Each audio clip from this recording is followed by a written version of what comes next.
அல்லேலூயா. எல்லாரும் உட்காரலாம்.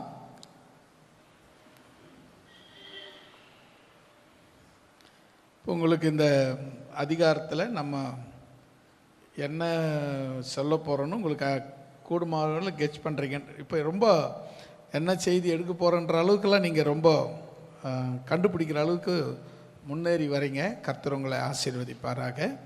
இப்போது நம்ம பார்க்க போகிற வசனம் சொல்கிறீங்களான்னு தான் பார்த்தேன், வேற ஒன்றும் இல்லை.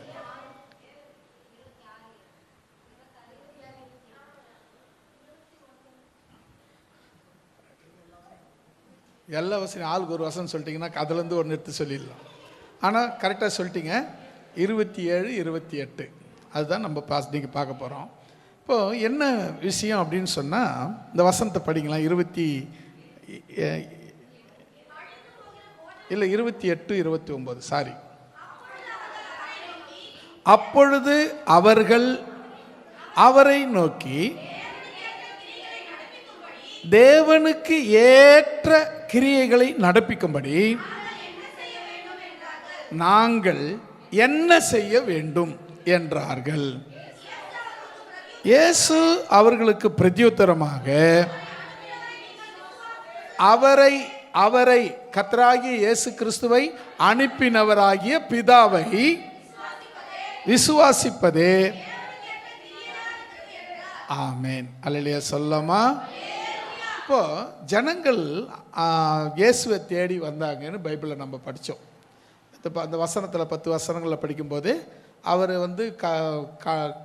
படகுல ஏறும்போது சீஷர்கள் மட்டும்தான் போனாங்க, அவர் போகாது இருந்தார்.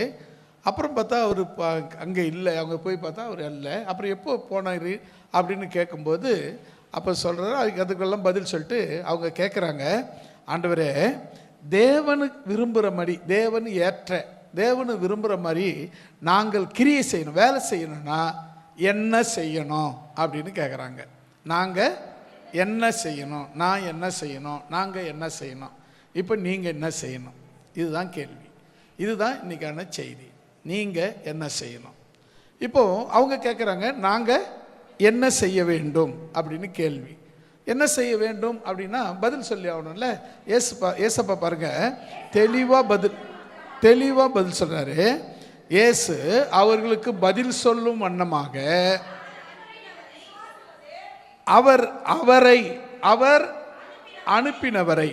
அவர் அனுப்பினவரை நீங்கள் விசுவாசிப்பதே. இங்க கவனிச்சிங்கன்னா, அவர் யார்? இது பிதாவாகிய தேவன். அவர் அனுப்பினவர் யாரு? கர்த்தராகிய இயேசு கிறிஸ்து. அவருங்கிறது பிதா. அவரை அப்படின் போது கர்த்தராகிய இயேசு கிறிஸ்துவை அனுப்பினவரை விசுவாசிக்கிறது தான் நீங்கள் தேவனுக்கு ஏற்ற கிரியை, விசுவாசம். இப்போ இதில் முக்கியப்படுத்தி ஆண்டவர் சொல்கிறது என்ன விஷயம்னா, விசுவாசம் இருந்துச்சுன்னா நீங்கள் இந்த மலையை பார்த்து பெயர்ந்து கடலில் போய் விழும். நீங்கள் விசுவாசத்தோடு கூட சொல்கிற எல்லாம் நடக்கும். நீங்கள் விசுவாசத்தோடு கூட ஜெபிக்கிற ஜெபம் பதில் கிடைக்குமோ கிடைக்காதோ, நடக்குமோ நடக்காதோ, ஒரு ஜெபம் பண்ணி வைப்போம் அப்படின்னீங்கன்னா அதுக்கு பதில் கிடைக்காது. நான் விசுவாசிக்கிறேன், நான் ஜெபம் பண்ணுறேன், என் ஜெபத்தை கர்த்தர் கேட்பார். அந்த விசுவாசம் நமக்கு என்ன பண்ணணும்? இருக்க வேண்டும். இப்போ எவ்வளோ பேருக்கு அந்த விசுவாசம் இருக்குது அப்படின்னு சொன்னால் அது விரல் விட்டு எண்ணலாம். அந்த விசுவாசம் மட்டும் இருந்தால் போதும். அந்த விசுவாசம் தான் இந்த உலகத்தை ஜெயிக்கிற ஜெயமாக இருக்கிறது. இப்போ நீங்கள் ஜெயிக்கணும் அப்படின்னா முதல்ல விசுவாசம் வேணும். எந்த காரியத்திலையும் நீங்கள் முதல்ல விசுவாசிக்கணும். ஆண்டவரை இயேசுவை விசுவாசிக்கணும், பரிசுத்த ஆவியை விசுவாசிக்கணும், பிதாவை விசுவாசிக்கணும். இந்த 3 தத்துவங்களாக இருக்கிற இந்த 3 காரியங்களையும் 3 தத்துவங்களையும் நீங்கள் முதல்ல விசுவாசிக்க வேணும். பிதா விசுவாசிக்கிறேன், இயேசுவை விசுவாசிக்கிறேன், பரிசுத்த ஆவியை விசுவாசிக்கிறேன் அப்படின்னு நம்ம அதை எடுத்துக்கிறோம்.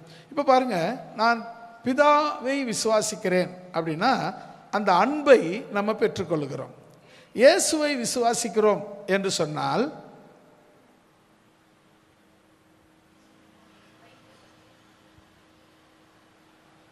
கிருபையை, ரட்சிப்பை பெற்றுக்கொள்கிறோம். இயேசுவை விசுவாசிக்கிறேன் அப்படின்னு சொன்னால் நாம் கிருபையையும் ரட்சிப்பையும் பெற்றுக்கொள்கிறோம். சரி, பரிசுத்த ஆவியை நான் விசுவாசிக்கிறேன்.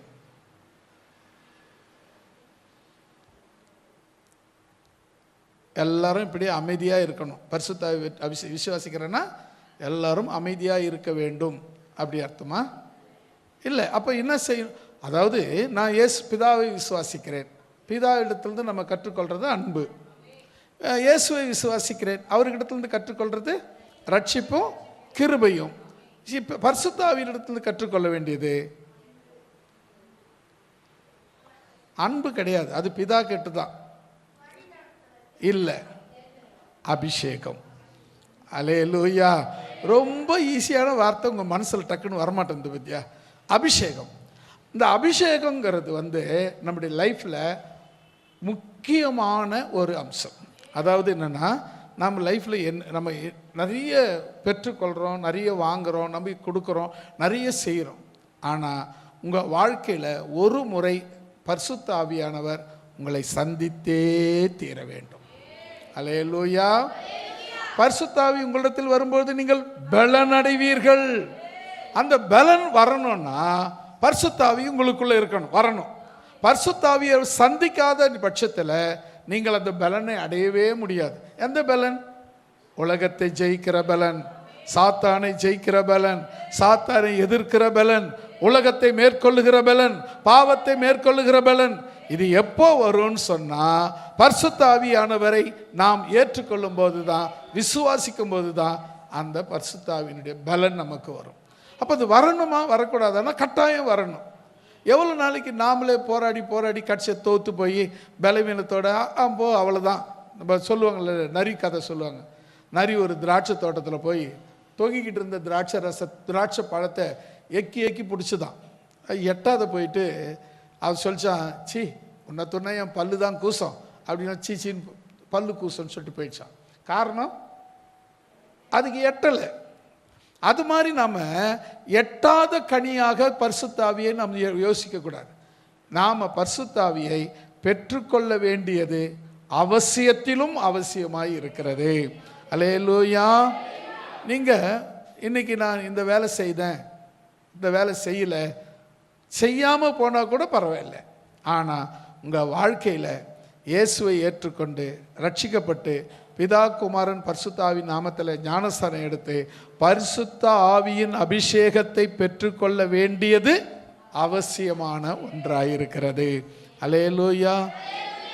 அப்போ அவர் பிதாவாகிய தேவன் அனுப்பின அவரை, இயேசு கிறிஸ்துவை விசுவாசிப்பதே தேவன் விரும்புகிற, தேவனுக்கு ஏற்ற கிரியையாய், செயல்களாய் இருக்கிறது. இப்போ இதுதான் முக்கியம் நம்முடைய லைஃப்பில். எதை செய்யணும் அப்படின்னு சொன்னால் முதல்ல விசுவாசம். முதல்ல நீங்கள், நமக்கு பேரே என்ன தெரியுமா? விசுவாசிகள். எதுக்கு அந்த பேர் வச்சாங்க? தேவனை விசுவாசிக்கிறதுனால நம்ம பேர் விசுவாசி. நீங்கள் விசுவாசிக்கலைன்னா, அது ஒருத்தர் யாரும் ஆன்னு சொல்றாரு பார்த்தீங்க, அவிசுவாசி. அவிசுவாசியாக நம்ம இருக்கக்கூடாது. அவிசுவாசிக்கு எந்தத்தையும் ஜெயத்தையும் பெற முடியாது. ஆனால் விசுவாசி இந்த உலகத்தில் ஜெயிக்கிறவனாக இருக்கிறான். அல்லேலூயா. வசனம் சொல்லுது, விசுவாசிக்கிறவனால் எல்லாம் கூடும். விசுவாசிக்கிறவனால் எல்லாம் கூடும். ஆபிரகாம் விசுவாசித்தான், அவனுக்கு அது நீதியாக எண்ணப்பட்டது. இன்னும் நிறைய வசனங்கள் நீதியை குறித்து சொல்லப்பட்டிருக்கிறது, விசுவாசத்தை குறித்து சொல்லப்பட்டிருக்கிறது. அப்போ முதல்ல நீங்கள் என்ன செய்யணும் அப்படின்னா, ஜனங்க கேட்டாங்க இயேசுவை பார்த்து, தேவனுடைய கிரியை செய்யறதுக்கு நாங்கள் என்ன செய்யணும் அப்படின்னு கேட்டாங்க. அதுக்கு இயேசு சொன்னார், நீங்கள் இயேசு கிறிஸ்துவை விசுவாசிக்கிறது தான் உங்களுக்கு தேவனுக்கு ஏற்ற கிரியை அப்படி சொன்னார். இயேசு கிறிஸ்துவை விசுவாசிப்பது. இயேசு கிறிஸ்துவை ஏன் நம்ம விசுவாசிக்கணும் அப்படின்னா, அந்த இடத்துல அவங்க என்ன பண்ணாங்க, இயேசு கிறிஸ்துவை யாரும் ஏற்றுக்கொள்ளவில்லை. இயேசு கிறிஸ்து ஏன் ஏற்றுக்கொள்ளலை அப்படின்னா, இயேசு கிறிஸ்து அவர் ராஜாவாக ராஜா வீட்டில் பிறப்பார் அவருன்னு நினச்சாங்க. ஆனால் அவர் ராஜா வீட்டில் பிறக்கலை, ஆனால் ராஜவம்சத்தில் தான் பிறந்தார். அல்லேலூயா. அவர் தாவீதின் வேரில் தான் பிறந்தார், தாவீதினுடைய சந்ததியில் தான் பிறந்தார். ஆனால் அவங்க என்ன ராஜா அரண்மனையில் பிறக்கலன்னு எதிர்பார்த்தாங்க. அதுவும் என்ன சொன்னாங்க, இயேசு வருவது யாருக்கும் தெரியாது அப்படின்னு சொன்னாங்க. அது ரகசிய வருகையை அவங்க பிடிச்சிக்கினாங்க. ஆனால் உண்மையாக என்னன்னு சொன்னால், அவர் பெத்லகேமில் பிறப்பாருன்னு ஏற்கனவே வேதம் தெளிவாக சொல்லியிருந்ததை இவங்க விசுவாசிக்காததுனால இங்கே பிதா அனுப்பினவராகிய இயேசு கிறிஸ்துவை விசுவாசிப்பதே தேவனுக்கு ஏற்ற கிரியைகளாக இருக்கிறது. கிரியைகள் மீன்ஸ் செயல்கள், நல்ல செயல்கள், தேவனுக்கு ஏற்ற செயல்கள் அப்படின்னு சொல்லி நம்ம பார்க்குறோம். அப்போது முக்கியமாக நம்ம தெரிஞ்சுக்கொள்ள வேண்டியது விசுவாசம். அல்லேலூயா. அடுத்தது நம்ம கற்றுக்கொள்ள வேண்டிய இன்னொரு பாடம் இருக்கிறது. அப்போஸ்தலர் 9ஆம் அதிகாரம் 6வது வசனம்.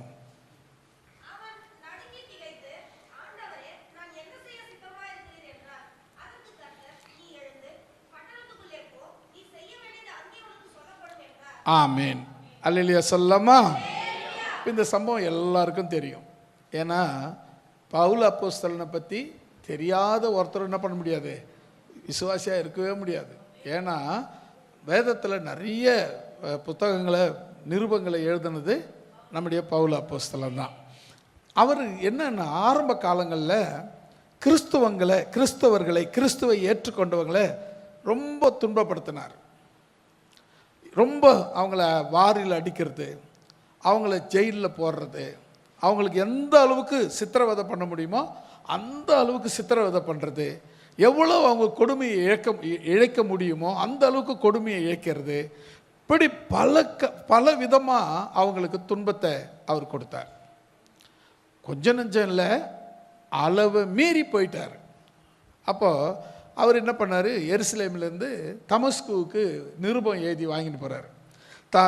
எருசலேமிலிருந்து பிரதான சபையிலிருந்து அங்கே தமஸ்குவில் இருக்கிற கிறிஸ்தவங்களை துன்பப்படுத்துறதுக்கு இங்கே எருசலேமில் கடிதம் வாங்கிக்கிறார், லெட்டர் வாங்கிக்கிறாரு. இது போல் அவங்கள துன்பப்படுத்துறதுக்கு எனக்கு பர்மிஷன் கொடுக்கப்பட்டு கிராண்ட் ஆயிடுச்சு. உடனே அவர் என்ன பண்ணார், எருசலேம்லேருந்து தமஸ்குக்கு போகிறார். போகிற வழியில், தமஸ்குக்கு கிட்ட போகிற வழியில் திடீர்னு ஒரு பெரிய வெளிச்சம் கண்டு கீழே விழுந்தார். இப்போ கண்ணு தெரியாத தடவுறாரு. எல்லாரும் கூட வந்தவங்களாம் என்ன ஆனாங்கன்னு தெரியல, இவர் கண்ணு தெரியாது போச்சு. உடனே தடவுறாரு. அப்போது ஒரு சத்தம் கேட்டுச்சு, சவுலே சவுலே நீ ஏன் என்னை துன்பப்படுத்துகிறாய் என்று கேட்டார். உடனே அவர் கேட்குறாரு, ஆண்டவரே நீ யார்? அவர் துன்பப்படுத்துறது யாருன்னா நீங்கள் யார் அப்படின்னு தானே கேட்கணும். அவர் சொல்கிறார் பாருங்க, ஆண்டவரே நீ யார் அப்படி கேட்குறோம். அப்போ பாருங்கள், அவங்களுக்கு அந்த இஸ்ரவேலருக்கு ஒரே தெய்வம் தான், ஆண்டவர் மட்டும், பிதா மட்டும்தான். இப்போ இவன் ஏன் ஆண்டவரே நீர் யாருன்னு கேட்கணும் அப்படின்னா, இவன் ரெண்டு விஷயத்தை அங்கே புரிஞ்சுக்கிறான். ஒன்று, நான் பிதாவை ஆராதிக்கிறேன், அந்த பிதாவா அந்த தெய்வமா, இல்லை இயேசுன்னு ஒருத்தர் இவங்க கும்பிட்றாங்களே, கிறிஸ்தவங்க கும்பிட்றாங்களே, அவர்களை தானே நான் துன்பப்படுத்துகிறேன், அவங்க கும்பிட்ற அந்த தெய்வமா அப்படின்னு சொல்லி அவனுக்கு சந்தேகம் வந்து அப்போ தான் கேட்குறான், ஆண்டவரே நீ யார் அப்படின்னு கேட்குறான். அப்போ ஆண்டவருக்கு என்ன பதில் சொன்னாரா, நீ துன்பப்படுத்துகிற இயேசு நான் தான் அப்படின்னாரு. முள்ளில் உதைக்கிறது உனக்கு கடினமா அப்படின்னு சொன்னார். அப்போ உடனே அவன் என்ன பண்ணியிருக்கணும், என்ன பண்ணாம பாருங்க, உடனே ஆண்டவரே அப்படின்னா நான் என்ன செய்ய சித்தமாக இருக்கிறீர். அவ்வளோதாங்க. நம்ம ஆண்டவரை பார்த்து நம்ம லைஃப்பில் ஒரு விஷயத்தை நம்ம புரிஞ்சுக்கணும். நாம் ஆண்டவரை பார்த்து, அப்பா நான் என்ன செய்யட்டும், காலையில் எழுந்த உடனே நாம் தான் ஆண்டவரே அந்த வீட்டில் பெருக்கி வாசல்லாம் பெருக்கி தண்ணி தெளிச்சிரு, அங்கே வாசலில் கோலம் போட்டுரு, அப்புறம் வந்து தண்ணி பிடிச்சி வச்சிரு, சாக்கடையில் கொஞ்சம் தண்ணி பிடிச்சி வச்சிரு, அப்புறம் என்ன பண்ணு நான் கொஞ்சம் டிஃபன் பண்ணுறேன், நீங்கள் கூட கொஞ்சம் காய்கறி நறுக்கி கொடு. இப்படி நம்ம ஆண்டவருக்கு வேலை கொடுக்குறோம். ஆனால் வசனம் என்ன சொல்லுதுன்னா, நான் என்ன செய்ய நீர் சித்தமாக இருக்கிறீர்.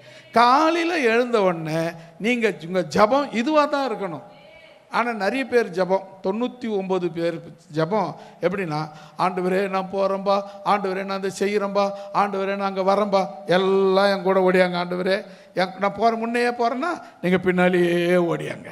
அல்லேலூயா, அல்லேலூயா. தேவனே நான் உமதண்டையில் இன்னும் நெருங்கி சேர்வதே ஆவல் பூமியில். இன்னும் நெருங்கி சேர்வதே ஆவல் பூமியில். தேவனே நான்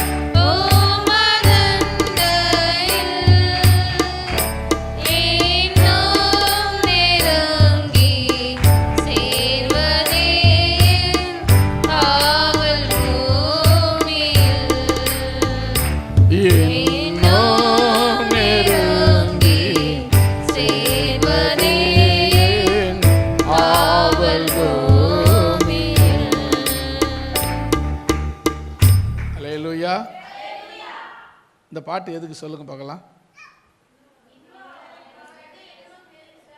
நீங்க கவனிக்கல. எனக்கு ஃபோன் பெல் அடிக்கிற சத்தம் கேட்டுச்சு.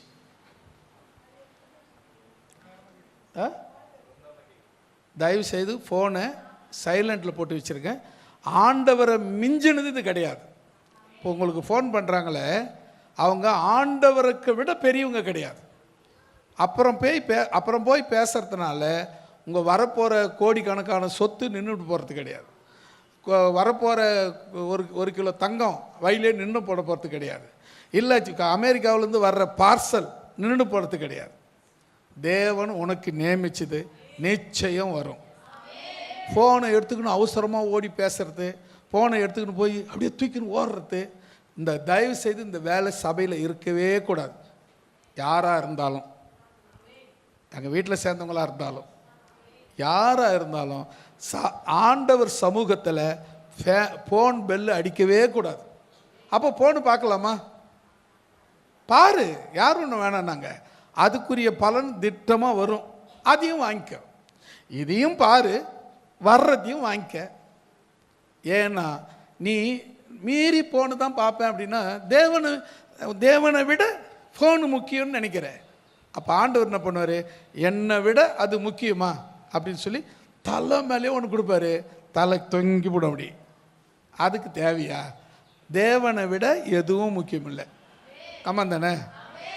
உலகத்தில் இயேசுவை விட நான் 43 வருஷமாக, 43வது வருஷம் நடக்குது, 43 வருஷமாக நான் இயேசுவை ஏற்றுக்கொண்டு நான் பார்த்த வரலும் சொல்கிறேன், இயேசுவை விட உலகத்தில் எதுவும் முக்கியம் கிடையாது. அல்லேலூயா. நான் 43 வருஷத்தில் பார்த்து அனுபவித்து வாழ்ந்து நடந்து கடந்து எல்லாம் அனுபவித்து சொல்கிறேன். ஏன்னா எத்தனையோ பெரிய வாழ்க்கையில் சந்திச்சிருக்கேன். பெரியவங்கள்லேருந்து சின்னவங்க வரலும் சந்திச்சிருக்கேன். எதுவுமே என் ஆண்டவருக்கு நிகரானது ஒன்றுமே கிடையாது. அவர் எப்படிப்பட்டவர் தெரியுமா?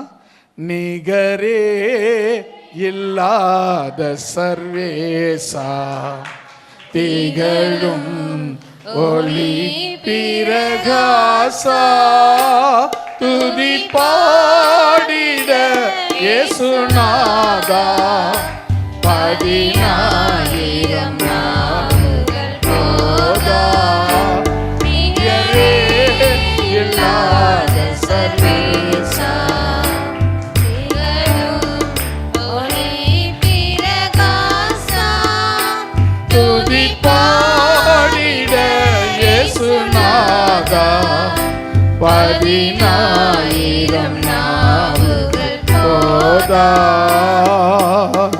கல்லும் மண்ணும் என் கடவுள் அல்ல, கையின் சித்திரம் தெய்வம் அல்ல. கல்லும் மண்ணும் என் கடவுள் அல்ல, கையின் சித்திரம் தெய்வம் அல்ல. ஆவியோடும் உண்மையோடும் ஆதி தேவனை வணங்கிடுவோம்.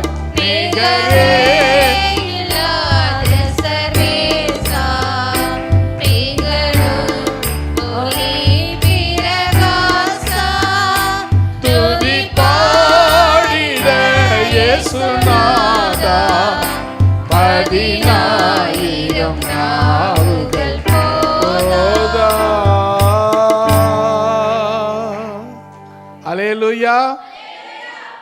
தயவுசெய்து ஃபோன் பெல் அடிக்காமல் பார்த்துங்க.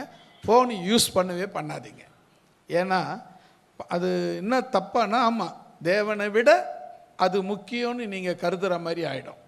அதனால் ஃபோன் பெல் அடிக்கிறதோ எழுந்து அவசரமாக போய் பேசுகிறதோ, கொஞ்ச நேரம் இந்த செய்தி முடிகிற நேரத்துக்கு இன்னும் கொஞ்சம் அரை மணி நேரத்தில் முடிய போகுது, அந்த அரை மணி நேரம் பொறுக்க முடியாத ஒரு காலிங் வந்துட போகிறது கிடையாது. தேவனை விட என்னை காட்டிலும் என்னை தெரிஞ்சு தேவனை விட எதுவும் பெருசு கிடையாது. இப்போ இருக்கிறவங்க எல்லாருக்கும் ஃபோன் இருக்குது. என்கிட்ட ஃபோன் இருக்குது. பசங்கள்லாம் 2 ஃபோன் வச்சுக்கிறாங்க. இவங்க வீட்டில் எல்லாரும் ஃபோன் இல்லாத ஆளே கிடையாது. அப்போல்லாம் ஒரு காலத்தில் ஃபோனு கொஞ்சம் வசதியானவங்க மட்டும் தான் வச்சுருந்தாங்க. இப்போ எல்லாருக்கிட்டையும் ஃபோன் இருக்குது. அது அடிக்கக்கூடாது. இப்போ தான் சொன்னேன், அடிக்காத அளவுக்கு ஆஃப் பண்ணி வச்சுக்கோங்க, இல்லை சைலண்ட்டில் வச்சுக்கோங்க. அப்புறம் போய் பார்த்து ஜபம் முடிஞ்ச பேர் போய் பேசுங்க. கர்த்தர் உங்களை ஆசீர்வதிப்பாராக. ஆமென். எதுக்கு இதை சொல்லணும்? உங்களுக்கு சொல்லும் போது எனக்கு என் மேலே கோபம் கூட வரலாம். ஆனால் நீங்கள் ஆசீர்வதிக்கப்படணுங்கிறது மட்டும் தான் என் குறிக்கும். அல்லேலூயா. இப்போ அவங்க சொல்கிறாங்க தேவனுடைய கிரியை நடப்பிக்க மட்டும் நாங்கள் என்ன செய்யணும்? விசுவாசிக்கணும். அப்போ விசுவாசிக்கணும்னா அதுக்கு தடையாக வர்றதெல்லாம் எடுத்துடணும்ல. அதுக்காக தான் இப்போ சொல்கிறது. தேவனுக்கிட்ட சேரக்கூடாதபடி தடையாக இருக்கிறதெல்லாம் நம்ம அகற்றினா தான் தேவன்கிட்ட போக முடியும். அந்த தடையை நான் அப்படியே தடையோடு போவேன்னா நீ கிட்ட போய் சேரவே முடியாது. கடைசி வரலும் அது உனக்கு காணல் நீராக தான் இருக்கும். அதனால் நீங்கள் நம்ம தேவனுக்கு சித்தமானது செய்யணும்னா அதுக்கு ஏற்ற மாதிரி நம்ம மாறணும். சரியா? இப்போ பாருங்கள், பவுல் அப்போஸ்தலன் அவர் கிறிஸ்தவர்களை துன்பப்படுத்துறதுக்காக உத்தரவாதம் கேட்டுக்கிட்டு போகிறாரு. போகிற வழியில் ஒரு பெரிய வெளிச்சம், மின்னல் போல் ஒரு வெளிச்சத்தை பாண்டாரு. அப்போவே நல்ல பகல் வேலையில் தான் வெளிச்சத்தை மின்னல் போல் வெளிச்சம் கண்ணு பறிச்சிச்சு. கண்ணு போச்சு. இப்போ விழுந்து எழுந்து கேட்குறாரு, ஆண்டவரே நீர் யார்? ஆண்டவரே நீ யாருன்னு கேட்குறாரு. அதுக்கு அவர் சொல்கிறாரு, நீ துன்பப்படுத்துகிற இயேசு நானே, முள்ளில் உதைக்கிறது உனக்கு கடினமா என்றார். உடனே இவன் கேட்டான், ஆண்டவரே நான் என்ன செய்ய சித்தமாக இருக்கிறேன். அவ்வளோதாங்க. லைஃப்பில் நீங்கள் தேவனிடத்திலிருந்து நம்ம ஏதாவது பெற்றுக்கொள்ளணும்னா நாம் இப்போ நான் சொன்னேன்ல ஃபஸ்ட்லேயே, ஆண்டவரே நான் இங்கே போகிறேன், என் கூட வாங்க, நான் இதை செய்கிறேன், அதை கூட வாங்க, ஆண்டவரே எங்கள் வீட்டில் சோறாக்குறேன், கூட கொஞ்சம் கிண்டுங்க, நான் குழம்பு வைக்கிறேன், கொஞ்சம் மிளகா அரிசி கொடுங்க. இதெல்லாம் ஜபமே கிடையாது. ஆண்டவரே நான் என்ன செய்யணும்னு நீங்கள் சொல்லுங்கள் அப்படின்னு கேட்குறோமே, அதுதான் ஜபம். நீங்கள் எப்போவாவது உங்கள் ஜபத்தில் நீங்கள் என்ன பண்ணுறீங்கன்னு பாருங்கள். கொஞ்சம் நல்லா யோசித்து பாருங்கள். நீங்கள் எப்படி ஜபம் பண்ணுறீங்க? ஆண்டவரே நான் ஓடிக்கொண்டே இருக்கிறேன், என் பின்னால் ஓடிக்கொண்டே வாரும் ஆண்டவரே அப்படின்னு சொன்னீங்கன்னா நீங்கள் தப்பான ஜபம் பண்ணுறீங்க. ஆண்டவரே நான் ஓட வேண்டிய வழியை எனக்கு காண்பியும் என்று சொன்னீங்கன்னா நீங்கள் சரியாக ஜபம் பண்ணுறீங்கன்னு அர்த்தம்.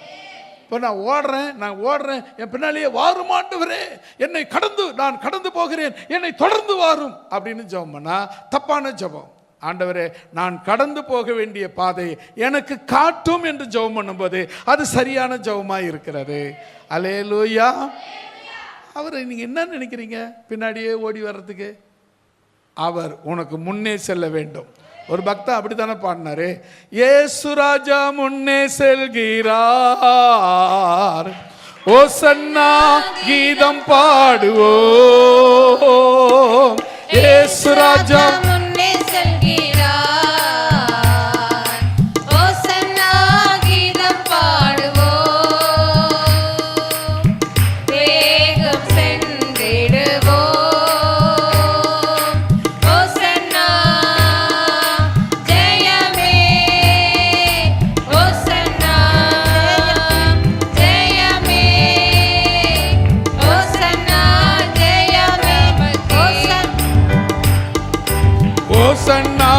ஜெயம் நமக்கே என்றும் ஓசன்னா ஜெயம் நமக்கே.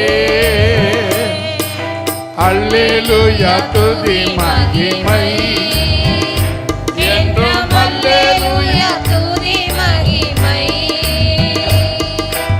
அல்லேலூயா துதி மகிமை என்றும் அல்லேலூயா துதி மகிமை.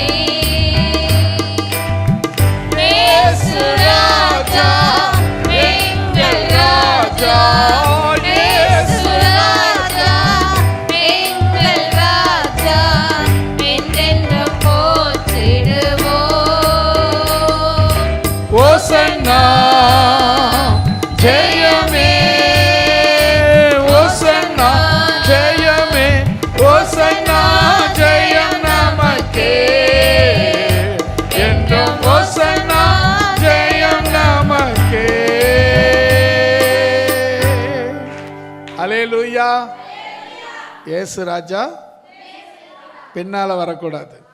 பின்னால வந்தா அது நாய்க்குட்டி. முன்ன போனதான் ராஜா. அவர் முன்ன போனோம், நான் அவரை பின்தொடர்ந்து போகணும். அதுதான் உண்மையா தேவனுடைய பிள்ளைங்க செய்ய வேண்டியது. ஜபம் உங்களுக்கு இதுவரை இப்படி ஜெபம் பண்ணியிருந்தீங்கன்னா, ஆண்டவரே என் பின்னே கடந்து வாரும் இயேசுவே, என் பின்னாலே என்னை பின்பற்றி வாரும் இயேசுவே அப்படின்னு பண்ணீங்கன்னா இன்றைக்கே மாற்றிக்கிங்க. ஏன்னா ஆண்டவரே நான் போகும் பாதையை எனக்கு செவ்வைப்படுத்தும் சொன்னீங்கன்னா அது சரியான ஜபம். நான் போறேன், எனக்கு நான் முன்னே செல்கிறேன், எனக்கு பின்னே வாரும் கர்த்தாவே அப்படின்னு ஜெபம் பண்ணீங்கன்னா அது தவறான ஜெபம். ஏன்னா அவர் தான் உங்களுக்கு வழிகாட்டணுமே தவிர நீங்க அவருக்கு வழிகாட்ட உங்களுக்கு அருகதையே கிடையாது. அல்லேலூயா. அப்போ நாம தான் அவர் பின்னால போகணும். அவர் தான் முன்னாடி, அவர் தான் குரு, அவர் தான் தெய்வம், அவர் தான் ஆண்டவர். அவர் முன்ன போகணும், நான் பின்னால போகணும். அல்லேலூயா. இப்போ இந்த பவுல் அப்போஸ்தலர் சொன்னாரு, ஆண்டவரே நான் என்ன செய்ய சித்தமா இருக்கிறீர் அப்படின்னு சொன்னார். உடனே அவர் சொன்னாரு, சரி நீ உடனே கீழ்ப்படிஞ்சதுனால நீ என்ன பண்ணு, எழுந்து தமஸ்குக்கு போ, நேர் தெருன்னு ஒரு தெரு இருக்கு, அங்கே போயிரு, நான் வரேன் அப்படின்னு அனுப்பிச்சிட்டாரு. அவனும் போனான். ஒரு வீட்டில் போய், நேர் தெருவில் அந்த ஒரு வீட்டில் போய், குறிப்பிட்ட வீட்டில் போய் 3 நாள் புசிக்காம குடிக்காம உறங்காம ஜபம் பண்ணிக்கொண்டே இருக்கிறான். 3 நாள் ஜபம் பண்ணிக்கிட்டே இருக்கிறான் தொடர்ச்சியா. இப்போ 3 நாள் ஜபம் எப்படி இருக்குன்னு யோசிச்சு பாருங்க. கண்ணு தெரியாது, வேற கண்ணு போயிடுச்சு, அந்த மின்னல்ல கண்ணு போயிடுச்சு. கண்ணு கையிலாக கொடுக்குற, கை பிடிச்சிட்டு போகிறாங்க, இட்டுமோ நாங்கள் அந்த அவர் சொன்ன இடத்துக்கு. இப்போ உடனே ரிவர்ஸ் ஆகிருக்கணும்ல, எருசலேமுக்கு போயிருக்கணும்ல, எருசலேமுக்கு போகல. அவர் என்ன சொன்னார், நீ தமஸ்குக்கே போன்றாரு. தமஸ்குக்கே போய் அங்கே என்ன பண்ணுறாரு, நேர் தெருவில் போய் இந்த இடத்துல குறிப்பிட்ட வீட்டில் தங்கியிருந்தாரு. அதே போல் போய் தங்கி 3 நாள் இரவும் பகலும் உண்ணாம உறங்காம அவன் ஜெபித்து கொண்டே இருக்கிறான். அல்லேலூயா. அப்போ கர்த்தர் அவனுக்கு ஒரு தரிசனம் கொடுக்குறாரு. அனனியான்னு ஒருத்தன் வரவும், அவன் மேலே கையை வைக்கவும், இவன் சுகமடையவும் கர்த்தர் தரிசனம் கொடுத்தாரு. இவன் எதிர்பார்த்துக்கிட்டு இருக்கான். 1 நாள் ஆச்சு, 2 நாள் ஆச்சு, 3ஆவது நாள் எதிர்பார்த்துக்கிட்டு இருக்கான். அதே போல் அங்கே தமஸ்குல இருக்கிற ஒரு ஊழியக்காரர் அனனியா, அவர்கிட்ட போய் கர்த்தர் சொல்கிறாரு, ஏப்பா நீ இப்போது நேர் தெருவுக்குள்ளே போய் இன்னார் வீட்டில் சவுலுன்றவன் ஜெபம் பண்ணிக்கிறான், நீ போய் அவன் தலை மேலே கை வையினார். இவன் என்ன சொல்லணும், ஆண்டவரே இந்த போகிறேன் அப்படின்னு சொல்லணும். இவர் என்ன தெரியுமா, ஆண்டவரே உங்களுக்கு தெரியுமா அவன் கிறிஸ்தவங்களை துன்பப்படுத்தினவன், அவருக்கு தெரியாதா? அவருக்கு தெரியாதுன்னு ஒன்றுங்க இருக்கா? என்ன அவருக்கு தெரியாது? இல்லை எனக்கு தான் தெரியுமா? இல்லை உங்களுக்கு யாருக்குன்னு தெரியுமா? யாருக்குமே தெரியாதுங்க. நம்ம இந்த ஊழியக்காரர் எப்பவுமே அப்படி தான், ஆண்டவருக்கே போதனை பண்ணுவாங்க. ஆண்டவரே உங்களுக்கு தெரியாதா அவங்க அங்கே கிறிஸ்தவங்களை துன்பப்படுத்தினான்? எனக்கு தெரியும், நீ போய் செய்டான்னாரு. எனக்கு தெரியும், நீ போய் சொன்னதை செய்யினாரு. அதே மாதிரி போனான், பவுல் மேலே கையை வச்சு, சவுல் மேலே கையை வச்சு, வந்த வழியில் உன்னை சந்தித்த ஆண்டவர் இயேசு என்ன அனுப்பினார் அப்படின்னு சொல்கிறான். கண்ணில் இருந்து செதில் போல, மீன் செதில் போல 2 கண்ணில் விழுந்தது. கண்ணிலிருந்து விழுந்தது. மறுபடியும் பார்வை பெற்றான், ஞானஸ்தானம் பெற்றான், தேவனுடைய சித்தத்தை நிறைவேற்றினான். அல்லேலூயா. ஒரு விஷயத்தை நாம் எப்போவுமே, ஆண்டவரே ஒவ்வொரு நாளும் நாம தான் கேட்கணும், ஆண்டவரே நான் என்ன செய்ய சித்தமாக இருக்கிறேன், ஆண்டவரே நான் செய்யறது நீ கேளுன்னு ஜபம் பண்ணக்கூடாது. நான் சொல்கிறத கேளும் ஆண்டவரே அப்படி ஜபம் பண்ணிங்கன்னா உங்கள் ஜபம் தவறான ஜபம். அப்போ நீங்கள் கவனிங்க, நான் என்ன செய்யணும், அவர் தான் முடிவு எடுக்கணும். நீ என்ன செய்யணும், அவர் தான் முடிவு எடுக்கணும். அப்போ நாம் முடிவு எடுத்துட்டு, சில பேர் பார்த்தீங்கன்னா, ஆண்டவரே நான் இதை செய்யலான்னு நினைக்கிறேன், இதை நீர் வாய்க்க பண்ணும். இது எப்படி இருக்கு தெரியுமா, நான் முடிவு பண்ணிட்டேன், நீ வாய்க்க பண்ணி தான் ஆகணும், வேற வழி கிடையாது உனக்கு. ஆண்டவருக்கே கட்டளை போடுறது என்ன தெரியுமா, ஆண்டவரே உனக்கு சித்தமானால் இதை வாய்க்க செய்யும், இல்லை என்னால் என்னை தடுத்து ஆட்கொள்ளும் அப்படின்னு ஜெபம் பண்ணோம். நம்ம ஒரு விஷயம் செய்கிறோம், செய்யலாமான்னு சில விஷயங்கள் சில பதில் கிடைக்காது, உடனே செய்கிறோம். செய்யும் போது நீங்கள் ஜெபம் பண்ண வேண்டிய ஜெபம் என்னன்னா, நான் செய்கிறேன், உங்கள் சித்தமானா வாய்க்க பண்ணுங்க, இல்லைன்னா என்னை தடுத்து ஆட்கொள்ளுங்கன்னு ஜெபம் பண்ணீங்கன்னா அது சரியான ஜெபம். அல்லேலூயா. இப்போ இந்த இடத்துல பவுல் அப்போஸ்தலன் செய்த விஷயம் என்னன்னா, நான் என்ன செய்ய சித்தம். அவன் போக வேண்டிய இடத்த தேவனிடத்துல கேட்குறான். தேவன் அவனுக்கு சொல்கிறாரு. அவன் உடனே வந்து தமஸ்குக்கு தான் போகிறான். தமஸ்குக்கு முதல்ல எதுக்கு வந்தான்? கிறிஸ்துவங்களை துன்பப்படுத்த வந்தான். இப்போ ஆண்டவர் சந்திச்ச பிறகு எதுக்கு போகிறான்? தேவ சித்தத்தை செய்யும்படியாக போகிறான். அல்லேலூயா. அதுதாங்க விஷயம். முதல்ல அவன் வந்த நோக்கம் துன்பப்படுத்த, ஆனா இப்போ உள்ள போறதுக்கு நோக்கம் தேவ சித்தம். அல்லேலூயா. தேவ சித்தம் நிறைவேற என்னையும் ஒப்படைக்கின்றேன். சத்தம் என்னுள்ளில் பலமாக தோணிக்குதே. தேவ சித்தம் நிறைவேற என்னையும் ஒப்படைக்கிறேன். தேவ சத்தம் என்னுள்ளில் பலமாக தோணிக்குதே. அல்லேலூயா. நமக்கு இப்போ ரெண்டாவது நாம் என்ன செய்யணும்? முதல்ல நான் என்ன செய்யணும்னு ஜனங்க கேட்டாங்க. ஆண்டவர் என்ன செய்யணும்னு சொன்னார்? விசுவாசிக்கணும்னு சொல்லிட்டார். இப்போ பவுல் அப்போஸ்தலன் சவுல் கேட்குறாரு, நான் என்ன செய்யணும்? நான் என்ன செய்ய சித்தமாக இருக்கிறீர்? நான் சொல்கிறத செய். முதல்ல தமஸ்குக்கு போனேன். எதுக்கு போனேன்? கிறிஸ்தவங்களை துன்பப்படுத்த போனேன். இப்போ மறுபடியும் அதே இடத்துக்கு போ. எதுக்குன்னா நான் சொல்கிறத மட்டும் செய்யும்படி போன்னு சொன்னார். அல்லேலூயா. அதுதான் தேவ சித்தத்தை செய்வது. நம்ம பாட்டு சில நேரங்களில் செஞ்சுட்டு ஆண்டவர் வாய்க்க பண்ணலைன்னா ஆண்டவர் மேலே பயங்கர டென்ஷன், கோபம்.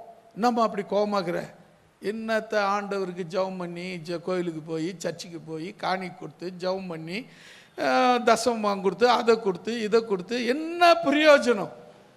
இவ்வளோ கஷ்டப்பட்டு செய்த எல்லாம் போச்சு அப்படின்னு சொல்லுவாங்க. நான் சொல்கிறேன், எந்த ஒரு காரியமும் தேவனுக்கு பிரியம் இல்லாமல் நம்ம செய்யும்போது அது நஷ்டமடையும். அதே தேவ சித்தத்தின்படி செய்யும்போது நீ எதிர்பார்க்கிறத விட 100 மடங்கு ஆசீர்வாதமாக இருக்கும். அல்லேலூயா.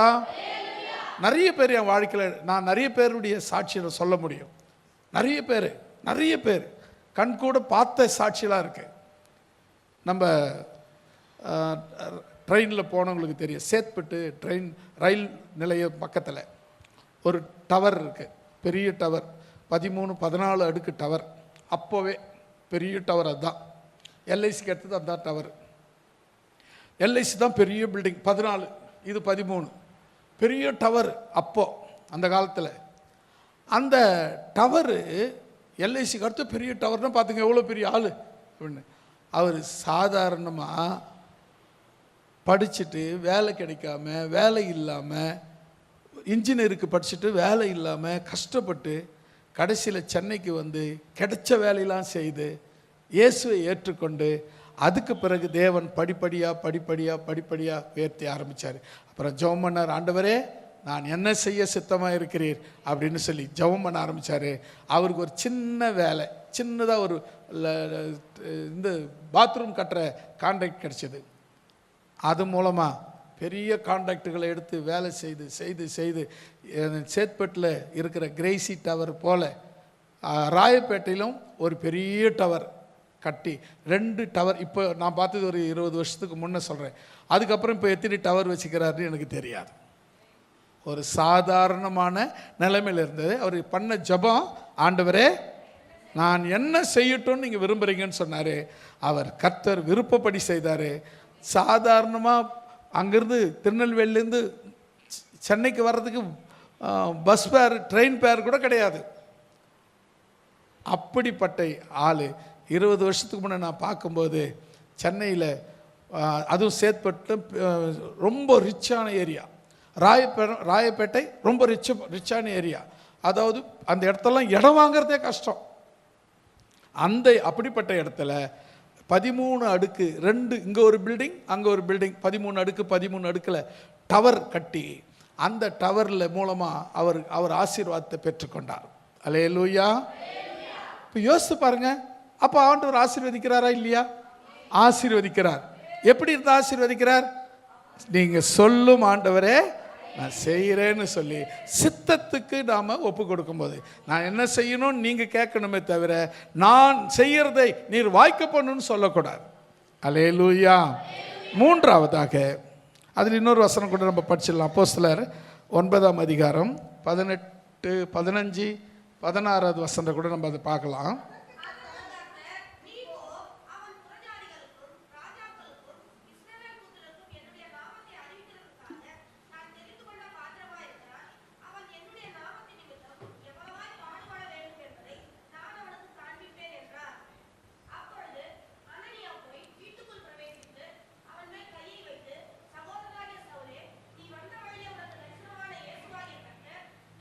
போதும், 2 வசனம் தானே சொன்னேன், போதும். அப்போ கவனிங்க, நான் சொன்ன ஏற்கனவே சொல்லிட்டேன், அந்த வசனத்தை உங்களுக்கு ஞாபகப்படுத்துகிறேன், அவ்வளோதான், வேறு ஒன்றும் இல்லை. இப்போ கவனிக்க வேண்டிய விஷயம் என்னன்னு சொன்னால், முதல்ல ஆண்டவர்கிட்ட மக்கள் கேட்டாங்க நான் என்ன செய்ய வேண்டும். அதுக்கு என்ன பண்ணணும்? கர்த்தராகி இயேசு கிறிஸ்துவை விசுவாசிக்க வேண்டும் அப்படின்னு சொன்னார். இப்போது கர்த்தராகி இயேசு கிறிஸ்து கிட்ட கேட்குறாரு, ஆண்டவரே நான் என்ன செய்ய வேண்டும், நான் சொல்கிறத செய், அவ்வளோதான், ஆசீர்வாதமாக இருப்பேன். மூணாவது கவனிங்க, 1 சாமுவேல் 5ஆம் அதிகாரம் 8வது வசனம்.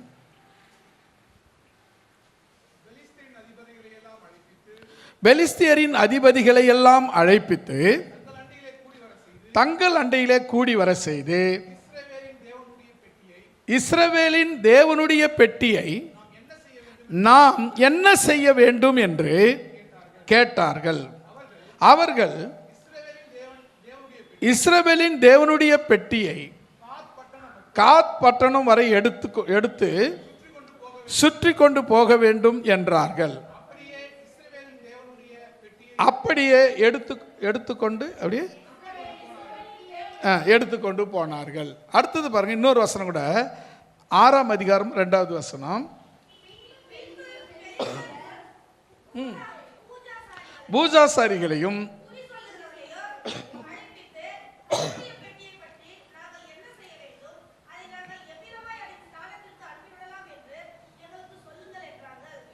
ஆமென், அல்லேலூயா சொல்லமா. அடுத்தது நம்மகிட்ட இந்த பெட்டி நம்மகிட்ட இருந்தால் என்ன பண்ணுவோம்? இந்த பெட்டி அவங்க என்ன பண்ணாங்க, பெலிஸ்தியருக்கும் இஸ்ரவேலுக்கும் யுத்தம் நடந்தது. அப்போது ஏலி ஆசாரியன், அந்த அப்புறம் ராஜாலாம் கிடையாது, ஏலி தான் ஆசாரியன். அவர் என்ன சொல்கிறாரோ அதுதான் சட்டம். அவர் காலத்தில் யுத்தம் நடந்தது. யுத்தத்துக்கு போகணுன்னா உடன்படிக்கை பெட்டி ஒன்று இருக்கும், அந்த தேவாலயத்தில் இருக்கும். அந்த பெட்டியை முன்னே எடுத்துக்கின்னு போவாங்க, அதுக்கு பின்னாடி சண்டை போடுறவங்களும் யுத்தம் பண்ணுறவங்களும் பின்னாடி போவாங்க.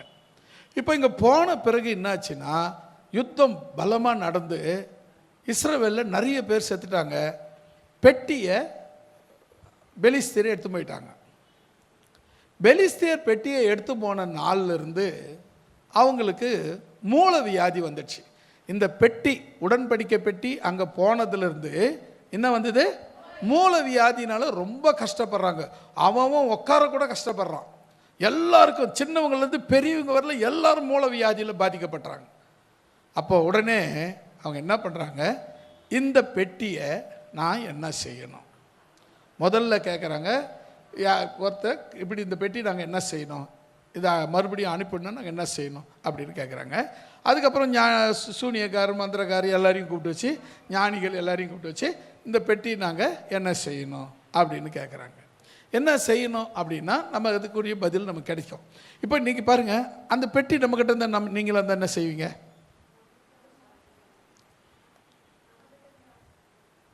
நம்மக்கிட்ட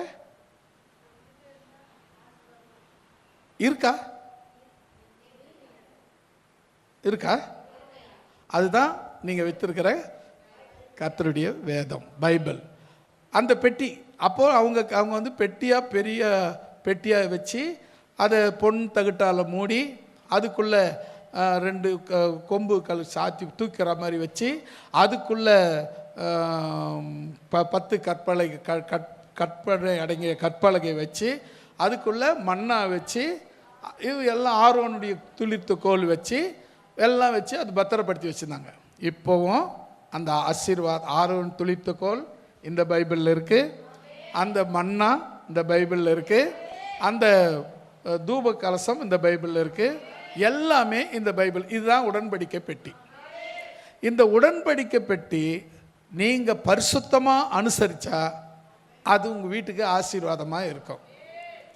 அதே வந்து இந்த உடன்படிக்கை பெட்டியினுடைய பரிசுத்த வேதத்தினுடைய அருமை தெரியாமல் அவங்க கையிலேருந்து பிடுங்கணும்னு சொல்லி பிடுங்கி அதை கொண்டு போனவங்க அவங்க வீட்டில் மூலவியாதி, குடும்பத்தில் மூலவியாதி, ஊரில் மூலவியாதி, தேசம் எங்கும் மூலவியாதி, ராஜாவிலிருந்து தோட்டிலேருந்து துறை வரலும் மூலவியாதியில் பாதிக்கப்படுறாங்க. இப்போ எல்லாரும் வந்து அடிச்சு பிடிச்சி என்ன பண்ணணும்னு கேட்குறாங்க.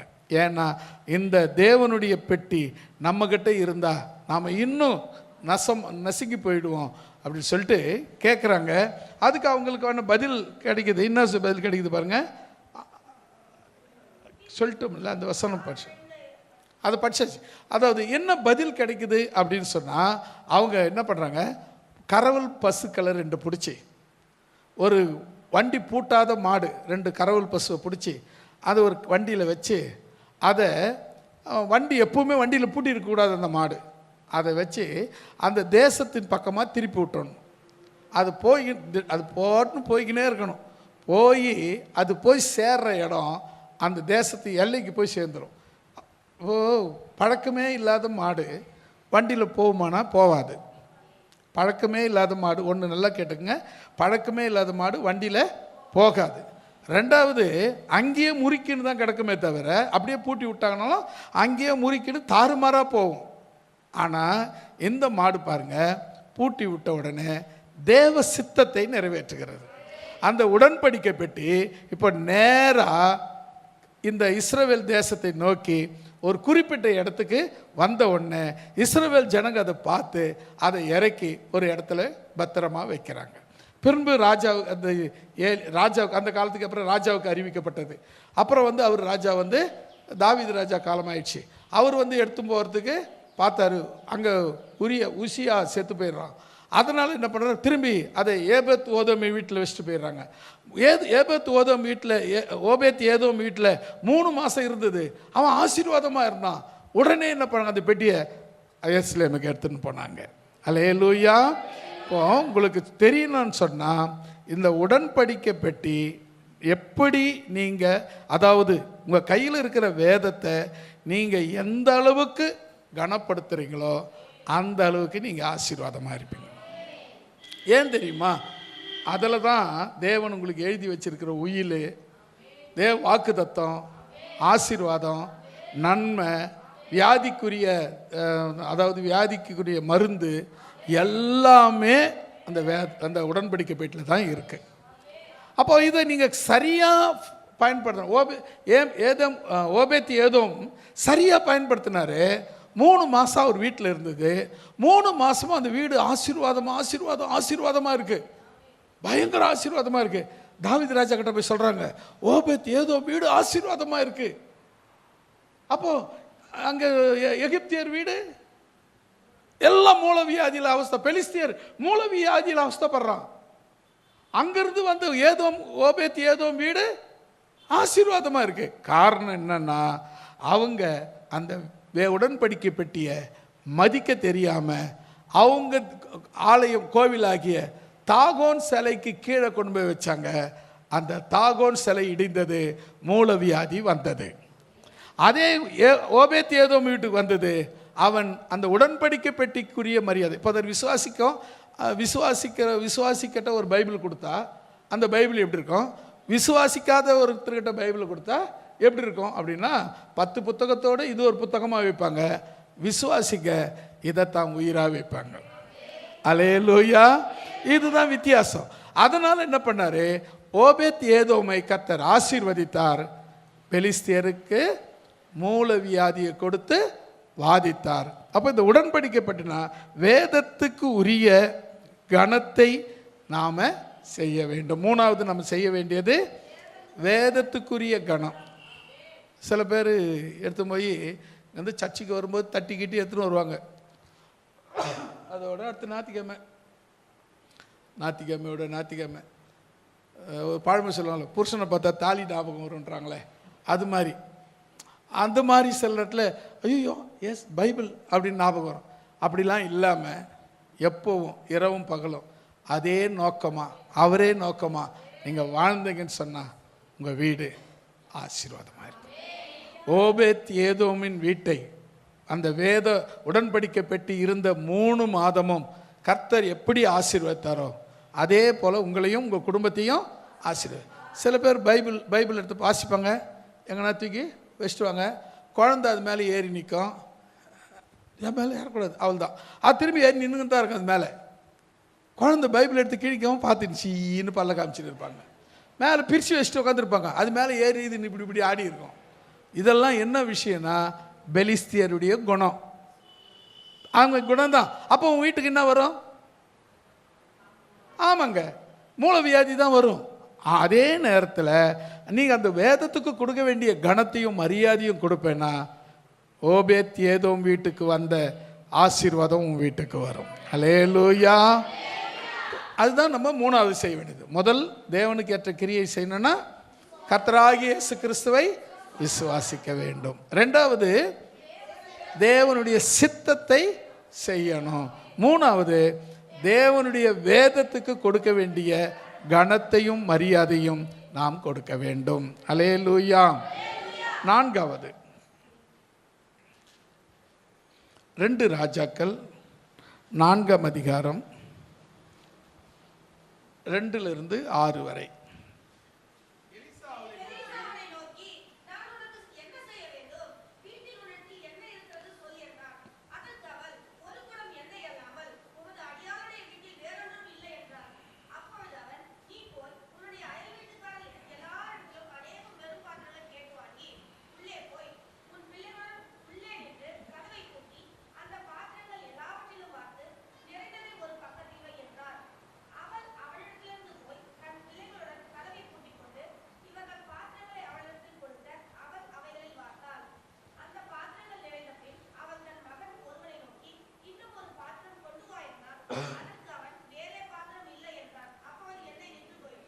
ஆமேன். ஒரு அல்ல சொல்லமா. இப்போ இந்த சம்பவம் உங்களுக்கு எல்லாருக்கும் தெரிஞ்ச சம்பவம் தான், ஏற்கனவே நம்ம படித்த சம்பவம் தான், அதனால் சுருக்கமாக நான் சொல்கிறேன். இப்போ 3வது, ஒரு தீர்க்கதரிசியினுடைய மனைவி, ஒரு ஊழியக்காரருடைய மனைவின்னு வச்சுக்கலாமா. ஒரு ஊழியக்காரருடைய மனைவி, அவங்க எலிசா கிட்ட போய் எஜமானே ஒரு எங்கள் வீட்டுக்காரர் கூட ஒன்று மாதிரி ஊழியக்கார் தான், அங்கே இங்கே கடன் வாங்கி வச்சு செத்து விட்டார். முதல்ல நான் சொல்கிறது என்னென்னா, இவர் கடன் வாங்கினார் பாருங்க, அது தப்பு. அல்லேலூயா. ஏன் அப்படின்னா, மரணம் எப்போ வரும்னு யாருக்குமே தெரியாது. அது இப்போ தான் வரும்னு யாராலையும் சொல்லவும் முடியாது. அதனால் எனக்கு மரணம் வந்தால் என் பொண்டாட்டியோ பிள்ளைகளோ என்ன பண்ணக்கூடாது, கடங்காரம் வந்து தொல்லை பண்ணக்கூடாது. அதுதான் ரொம்ப முக்கியம். அதுக்கேற்ற மாதிரி ஞானமாக, அறிவாக, புத்தியாக எதை செய்தாலும் நம்ம ஞானமாக செய்யணும். இப்போ இவர் என்ன பண்ணார், கடன் வாங்கிட்டார். சபையில் சொல்கிற விஷயம், கூடுமானவரை கடன் வாங்காதீங்க அப்படின்னு சொல்கிறேன். ஏன்னா கடன்கிறது வந்து ஒரு பெரிய மோசமான ஒரு வியாதி மாதிரி. அது வந்து ஹார்ட் அட்டாக் மாதிரி வாரிக்கின்னு போய்கினே இருக்கும். அதனால் நம்ம என்ன பண்ணோம், கடன் வாங்கக்கூடாது. இப்போ இவர் செய்தது முதல்ல பெரிய தப்பு, கடன் வாங்கினது தான். சரி, அது போச்சு, அவர் போய் முடிச்சிட்டார், அவர் கதை முடிஞ்சு போச்சு. ஏன்னா கடன் வாங்கினதுனால போயிட்டார் அவர், அதனால விட்டுருவோம். இப்போ என்ன பண்ணாங்க, எலிசா கிட்ட வந்து அவங்க சொல்கிறாங்க, ஐயா இது போல் எங்கள் வீட்டுக்காரரும் ஒரு ஊழியக்கார் தான், என்ன இது மாதிரி ஆயிட்டார், போய் சேர்ந்துட்டார். எங்கள் கடன் கொடுத்தவன் என் பிள்ளைய அடிமையாக கேட்குறான், நாங்கள் என்ன செய்யட்டோன்னு கேட்குறான், நாங்கள் என்ன செய்யணும் அப்படின்னு கேட்குறாரு. அதுக்கு இந்த எலிசா சொல்கிறார் பாருங்க, எலிசா அவளை நோக்கி, நான் உனக்கு என்ன செய்ய வேண்டும்? இப்போ சரிம்மா நீ என்கிட்ட சொல்கிற, நான் என்ன செய்யணும் அப்படின்னு கேட்குறாரு. உடனே சொல்லிவிட்டு அவர் உடனே ஒரு வார்த்தை கேட்குறாரு, உன் வீட்டில் என்ன இருக்குது? அடுத்தது கேள்வி, நான் உனக்கு என்ன செய்யணும்னு கேட்டுட்டு அடுத்தது என்ன கேட்குறாரு, உன் வீட்டில் உன்னிடத்தில் என்ன இருக்கிறது சொல் என்றார். 2வது கேள்வி. முதல் கேள்வி, நான் என்ன செய்யணும் முதல் கேள்வி. 2வது கேள்வி, உன்னிடத்தில் என்ன இருக்கு அப்படின்னு கேள்வி. அதுக்கு அவங்க என்ன சொல்றாங்கன்னா, ஒரு குடம் எண்ணெய் மாத்திரம்தான் வீட்டில் இருக்கு. இதான் பதில். அதாவது நம்ம என்ன, ஒன்றுமே இல்லாத இதை நம்ம என்ன பண்ண முடியாது, ஆசீர்வதிக்க முடியாது. இப்போ ஆண்டவர் சொன்னார், வனாந்தரத்தில் 5000 பேர் புருஷர்கள் மாத்திரம் கூடி இருக்கிறாங்க. அந்த இடத்துல இவங்களுக்கு போஜனம் கொடுக்கணும். அவர் சொல்கிறார், சீஷர்களை கேட்குறாரு, இவங்களுக்கு போஜனம் நீங்களே கொடுங்க அப்படின்னாரு. ஆண்டவரே, 300 பணத்துக்கு வாங்கினாலும் இவ்வளோ பேருக்கு நம்ம எப்படி கொடுக்க முடியும் அப்படின்னு கேட்குறாங்க. சரி, உங்களிடத்தில் என்ன இருக்குது அப்படின்னு கேட்குறாரு. அதுக்கு அவங்க சொல்கிறாங்க, 5 அப்பமும் 2 மீனும் மட்டும்தான் இருக்குது, அது ஒரு சின்ன பையன்கிட்ட இருக்குது அப்படின்னு சொல்கிறாங்க. சரி, அதை என்கிட்ட கொண்டு வாங்க அப்படின்னு சொல்லி அவர் ஆசீர்வதிக்கிறார். அந்த 5 அப்பம் 2 மீன் 5000 புருஷர்கள் மாத்திரம் சாப்பிட்டார்கள். மற்ற பெண்கள் சிறுவர்கள் இல்லாமல் சாப்பிட்ட ஆண்கள் மட்டும் எத்தனை பேர்? 5000 பேர் சாப்பிட்டாங்க. பாருங்க, தேவன் இருக்கிறதுல இருந்து தான் ஆசீர்வதிப்பாரே தவிர நீ இல்லாததுல இருந்து உன்னை ஆசீர்வதிக்க முடியாது. இது ரொம்ப முக்கியமாக நீங்கள் தெரிஞ்சுக்க வேண்டிய விஷயம். இப்போ எலிசா கிட்ட அந்த அம்மா கேட்குது, ஊழியக்கார மனைவி கேட்குது, ஆண்டவனே, நான் இது மாதிரி எங்கள் வீட்டுக்காரர் இப்படி பண்ணிட்டு போயிட்டாரு, நாங்கள் பண்ணுறதுனே தெரியலன்னு சொன்னோடனே அவர் சொன்னார், சரி நான் என்ன செய்யணும் அப்படின்னு கேட்டு 2வது கேள்வி, உங்கள்கிட்ட என்ன இருக்குது அப்படின்னு கேட்டார். அவங்க என்ன சொன்னாங்க, ஒரு குடம் எண்ணெய் மாத்திரம் இருக்கிறது. இப்போ நீ என்ன பண்ணு, நீ உன் பிள்ளைங்களை இட்டுக்கின்னு வீட்டுக்குள்ளே போய் கதவை சாத்திக்கிட்டு அந்த குடத்தில் இருக்கிற தண்ணியை வீட்டில் இருக்கிற எல்லா பாத்திரத்துலேயும் ஊற்றி வை அப்படின்னு சொன்னார். அது நிறைஞ்சி ரொம்ப வரும்னு சொல்லலை, நீ போய் அந்த பாத்திரத்தில் எல்லாத்துலேயும் கொஞ்சம் ஊற்று அப்படின்னு சொல்கிறார். பத்தத்துக்கு இன்னும் பாத்திரம் வெளியிலேருந்து கூட வாங்கிக்க, எவ்வளோ பாத்திரம்னாலும் வாங்க முடியுமோ வாங்கிக்க அப்படின்னு வீடு ஃபுல்லாக பாத்திரத்தை வச்சுட்டு ஒரு குடத்தை, இந்த குடத்துலேருந்து தண்ணி எண்ணெய் எடுத்து ஊற்றுறாங்க. அது கொஞ்சம் ஊற்றினோன்னு ஃபுல்லாகிடுது. அடுத்த குடத்துக்கு போகிறாங்க, ஃபுல்லாகிடுது. அடுத்த குடத்துக்கு போகிற வீட்டில் இருக்கிற எல்லா குடமும் ஃபுல்லாகிடுச்சு. பையன்கிட்ட சொல்கிறாங்க, இன்னும் ஒரு குடம் பாடுறா அப்படின்னாங்க. குடம் இல்லை, நாங்கள் நின்று போச்சு. அல்லேலூயா. அதுதான் வேதநாயக சாஸ்திரியார் அவர்கள் 1800 வாழ்ந்த ஒரு தேவனுடைய மனுஷன். அவர் இந்த இல்லைங்கிற வார்த்தையை அவருக்கு சொல்லக்கூடாது. அவருடைய ஊழியத்தில் அவர் ரட்சிக்கப்பட்டு ஊழியத்தில் வந்த பிறகு தேவனை தவிர யாரையும் துதிக்க மாட்டேன். அவருடைய ஃப்ரெண்டு தான் ராஜா, சரபோஜி ராஜா. அவர் தஞ்சாவூரில் ராஜாவாக இருக்கிறார், சரபோஜி ராஜா. அவருடைய ஃப்ரெண்டு, இவருடைய ஃப்ரெண்டு தான் வேதநாயக சாஸ்திரியுடைய ஃப்ரெண்டு. பேரும் ஒன்றா படித்தவங்க, ஒரே நேரத்தில் ஸ்கூலில் படித்தவங்க, தரகம்பாடியில் ஸ்கூலில் படித்தவங்க, கிறிஸ்துவ ஸ்கூலில் மிஷினரி ஸ்கூலில் படித்தவங்க. சரபோஜி ராஜாவும் வேதநாயக சாஸ்திரியும். சரபோஜி ராஜா விட வேதநாயக சாஸ்திரி கொஞ்சம் வயசு மூத்தவர். அதனால் சரபோஜி ராஜா இவரை அண்ணன்னு கூப்பிடுவார். இப்போ சரபோஜி ராஜா பதவிக்கு வர்றார். இப்போது தான் நம்ம கூடவே படித்தவர், அண்ணன், பண்டிதர், புலவர். அதனால் என்ன பண்ணார், அவங்க அரண்மனையில் ஆசான புலவராக, அவை புலவராக அவரை ஏற்படுத்தினார். இவர் நல்ல புலமை வாய்ந்தவர், நல்லா படிக்கிறார், நல்லா எழுதுவார். அப்போ இவர் ஒரு முறை என்ன பண்ணுறாரு, எல்லாத்தையும் இயேசுவை பற்றியே எழுதுவார். எல்லாம் கவிதை, பாடல் எல்லாம் இயேசுவை பற்றியே எழுதுறாரு. இவர் என்ன பண்ணார், சரபோஜி ராஜா சொல்கிறாரு, என்னை பற்றியும் என் தெய்வத்தை பற்றியும் ஒரு பாடல் எழுது அப்படின்றார்.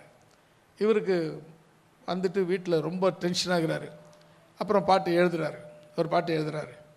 இயேசுவையே துதி செய் நீ மனமே, இயேசுவையே துதி செய், இயேசுவையே துதி செய் நீ மனமே, இயேசுவையே துதி செய், இயேசுவையே துதி செய் நீ மனமே, இயேசுவையே துதி செய், இயேசுவையே துதி செய் நீ மனமே, இயேசுவையே துதி செய், இயேசுவையே துதி செய் நீ மனமே, இயேசுவையே துதி செய், இயேசுவையே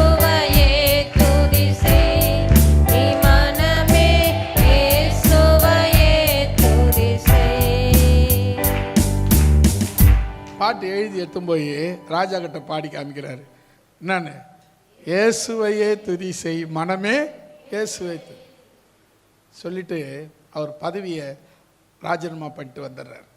ஏன்னா திரும்ப இருந்தாலும் எப்படியாவது மனுஷனை பற்றியும் விக்கிரகங்களை பற்றியும் நான் எழுத வேண்டி இருக்கும், அதனால் நான் பதவியை ராஜினாமா பண்ணிடுறேன் அப்படின்னு ராஜினாமா பண்ணிவிட்டு வந்துட்டு வீட்டில் ஒரு சின்ன சபை வச்சு நடத்திட்டு இருக்கார். டெய்லி அவர் வீட்டில் ஜெபம் நடக்கும். வர்றவங்களுக்கு வச்சு ஒரு சின்ன ஜெபம் பண்ணுவார். இருக்கிறத அவங்களுக்கு நம்ம அவர்கிட்ட இருக்கிற சாப்பாட்டை அவங்களுக்கு பகிர்ந்து கொடுப்பாரு. அவங்களும் திருப்தியாக போகும். டெய்லி ஜனங்க வருவாங்க, டெய்லி ஜெபம் பண்ணுவாங்க, டெய்லி ஜெபம் நடக்கும். இப்படி இருந்தது. ஒரு நாள் இவர் எப்பவுமே சாயங்காலம் 4 மணிக்கு ஒரு டீ குடிப்பார். அது கம்பல்சரி குடிச்சே ஆகணும். குடிக்கலைன்னா கஷ்டம் அவருக்கு. எனக்கு இல்லை, அவருக்கு. எனக்கு அதே டைம் தான், அதனால சொல்ல வரேன். அவருக்கு அந்த டீ குடிக்கலைன்னா கஷ்டம், கொடுக்கலைன்னா டென்ஷன் ஆகிடுவார். இவங்க என்ன பண்ணாங்க, வீட்டில் போய் பார்த்தா டீ தூளை காணோம், காலி ஆகிட்டுக்குது. சொல்லாமல் விட்டுக்கிறாங்க. இப்போ இவர்கிட்ட இல்லைன்னு சொல்லக்கூடாது. இவர்கிட்ட இல்லைங்கிற வார்த்தை சொல்லக்கூடாது. அவருக்கு பிடிக்காத வார்த்தை இல்லைங்கிறது. ஏன்னா இல்லைன்னா ஆசீர்வாதம் போயிடும். அதனால் இவர் என்ன பண்ண, அவர் அதை விரும்புறது கிடையாது இல்லை அப்படின்னு சொல்லி. இந்த அம்மா அவங்களும் உஷாரு, கூட ஓடி வந்தவங்களாச்சு, அவங்களுக்கு உஷாரு. இவங்க என்ன பண்ணாங்க, இவர் ஆராதனை நடத்திட்டு இருக்காரு, பாடல் பாடி ஆராதனை நடத்திட்டு இருக்காரு, ஜெபம் பண்ணிட்டு இருக்காரு. இந்த அம்மா என்ன பண்ணாங்க, டீ கொண்டு வர நேரத்தில் டீ தூள் டப்பாவை கொண்டாந்து தலைகீழாக வச்சுட்டு போயிடுச்சு. இப்போ என்ன அர்த்தம்? இல்லைன்னு டப்பா ஒன்றுமே இல்லாத இருக்குது அப்படின்னு அர்த்தம்.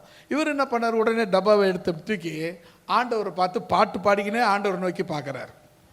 பார்த்துட்டு திரும்பி வச்சுட்டாரு.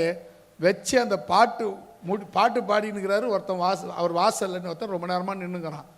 சரி என்னடா அவன் வாசலில் நின்றுங்கிறான்னு சொல்லிட்டு பாட்டை முடிச்சுட்டு அவனை கூப்பிட்டு, என்னப்பா விஷயம்? ஐயா 2 நாளைக்கு முன்னே டீ தூள் உங்களுக்கு இலங்கையிலிருந்து டீ தூள், ஒரிஜினல் டீ தூள் அனுப்பியிருக்காங்க. நான் தான் கொண்டு வந்து கொடுக்கல, எனக்கு கொஞ்சம் வேலையாக இருந்ததுனால வர முடியல அப்படின்னு சொல்லியிருக்கிறான். உடனே சொன்னார், வாங்கி பார்த்தா டீ தூள் ஒரிஜினல் ஃபஸ்ட் குவாலிட்டி டீ தூள். நம்ம குடிக்கிறதுலாம் ஒரிஜினல் கிடையாது, கடையில் விற்கிறதுலாம் ஒரிஜினல் ஃபஸ்ட் குவாலிட்டி கிடையாது, செகண்ட் குவாலிட்டி தான். அவருக்கு ஃபஸ்ட் குவாலிட்டி கேரளாவில் இருந்தால் எங்கேயோ அவருக்கு அனுப்பப்பட்டு அந்த டீ தூளை எடுத்து அப்போ கொடுத்தாரு. அவங்க மனைவி கிட்ட கொடுத்து அப்போ போட்டு வந்து டீ கொடுத்தாங்க. கவனிங்க, எப்போவுமே நம்ம இல்லைன்னு சொல்லக்கூடாது. அப்போ எப்படிங்க சொல்லுது, பாத்திரம் காலியாக இருக்கு அப்படின்னு சொல்ல இல்லைங்கிற வார்த்தையை நம்ம சொல்கிறது. சில பேர் பார்த்தீங்கன்னா வரும்போது ஒன்றுமே கிடையாது, தப்படி கிடையாது என்கிட்ட. ஐயோ ஐயோ, நீ கொஞ்ச நேரத்துக்கு முன்னே கேட்டிருக்கூடாதா, இப்போ தான் வாரிக்கின்னு போயிட்டாங்க. அது என்ன அப்படின்னா, எப்போவுமே இல்லைங்கிற வார்த்தையை கூடுமானவரை தவிர்க்க வேண்டும் என்பது தான் இந்த வார்த்தையினுடைய. ஏன்னா இங்கே சொல்கிறாரு, இந்த பையன், அந்த அம்மா கேட்குறாங்க, இன்னும் ஒரு பாத்திரம் பாருப்பா இருக்கான்னு. அந்த பையன் சொல்கிறான், பாத்திரம் இல்லை அப்படின்னு சொன்ன உடனே தண்ணி எண்ணெய் நின்று போச்சு. அல்லேலூயா சொல்லாமா? இப்போ நீங்கள் தெரிஞ்சுக்க வேண்டிய விஷயம் என்னன்னு சொன்னால், தேவனிடத்தில் நீங்கள், அதாவது வறுமை, உங்கள் வறுமை நீங்கள் என்ன செய்யணும், உங்களிடத்தில் என்ன இருக்கோ அதை கர்த்தருக்கு சொல்லணும். அல்லேலூயா. இப்போ நம்ம எப்போவுமே பார்த்தீங்கன்னா, எப்போ பார்த்தாலும் இல்லை ஆண்டவரே, அது இல்லை ஆண்டவரே, இது இல்லை ஆண்டவரே, அப்படி இல்லை ஆண்டவரே, இப்படி இல்லை ஆண்டவரே. ஒன்று வேலை வாங்குவோம், ஆண்டவரே நான் சொல்கிறேன் அதை போய் எடுத்துன்னு ஆண்டவரே, நீங்கள் போய் இந்த வேலையை செய்ய ஆண்டவரே, வீட்டு போய் தண்ணி தெளிச்சிட ஆண்டவரே, இல்லை கொஞ்சம் ஒட்டரை அடிச்சிட ஆண்டவரே. இப்படி தான் ஜெபம். நம்ம நிறைய பேருடைய ஜெபம் இப்படி தான் இருக்குது. தயவு செய்து கொஞ்சம் யோசித்து ஜெபம் பண்ணுங்க. அப்போ என்ன ஜெபம்னு நம்ம பண்ணலான்னு தோணும். அப்போ ரெண்டாவது, வீட்டில் எதுவும் இல்லை, அரிசி இல்லை ஆண்டவரே, எண்ணெய் இல்லை ஆண்டவரே, மளிகை சாமான் இல்லை ஆண்டவரே, அப்புறம் காசு இல்லை ஆண்டவரே. இல்லைன்னா இல்லை தான். இருக்கிறத கொஞ்சம் எடுத்து உங்கள் கைக்கு வர்ற வருமானத்தை எடுத்து, கையில் வருமானம் வந்தவுடனே கூலி வாங்குறீங்களா, சம்பளம் வாங்குறீங்களா, வாங்கின உடனே நீங்கள் செய்கிற முதல் வேலை என்ன தெரியுமா, ஜெபம். ஆண்டவரே இந்த நாளுக்கு, இந்த மாதத்துக்கு, இந்த சம்பளத்தை, இந்த கூலியை எனக்கு நீங்கள் கிருபையாக கொடுத்ததுக்காக ஸ்தோத்திரம், இதை ஆசீர்வதியும் அப்படின்னு சொன்னீங்கன்னா கர்த்தர் அதை ஆசீர்வதிப்பார். அல்லேலூயா. இருக்கிறத எடுத்து ஆசீர்வதிங்க. இல்ல ஆண்டவரே, இல்ல ஆண்டவரே, இல்ல ஆண்டவரே, இல்லை தான். கட்சி வரல இல்லை தான், கடைசி வரல வறுமை தான். நான் சொல்கிறேன், உன் வறுமை மாறணும்னா இருக்கிறத ஆண்டவர்கிட்ட சொல். ஆண்டவரே இது இருக்கு, இதை கொண்டு என்னை ஆசீர்வதியும் அப்படின்னு சொல்லும்போது தேவன் உன்னை ஆசீர்வதிக்க வல்லவராக இருக்கிறார். இப்போ என்ன செய்யணும்? இல்லைன்னு சொல்லக்கூடாது. என்னன்னு சொல்லணும்? என்கிட்ட இருக்கிறத நான் உம்மட்ட ஒப்படைக்கிறேன் ஆண்டவரே அப்படின்னு சொல்லி ஜெபம் பண்ணும்போது உன்னை கர்த்தர் ஆசீர்வதிக்க வல்லவராய் இருக்கிறார். அல்லேலூயா. எத்தனை ஆச்சு? டைம் ஆயிடுச்சு. ஆனால் இன்னும் 2 வசனம் மட்டும் சொல்லிடுறேன். 2 ராஜாக்கள் 4ஆம் அதிகாரம் 13-14 வசனம்.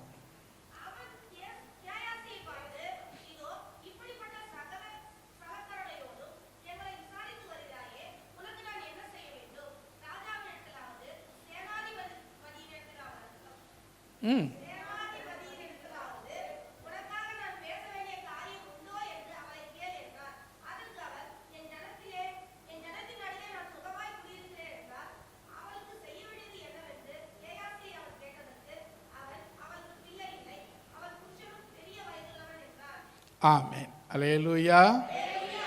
அவருக்கு வீட்டுக்காரர் கொஞ்சம் வயசானவர், இந்த அம்மா கொஞ்சம் வயசு கம்மி.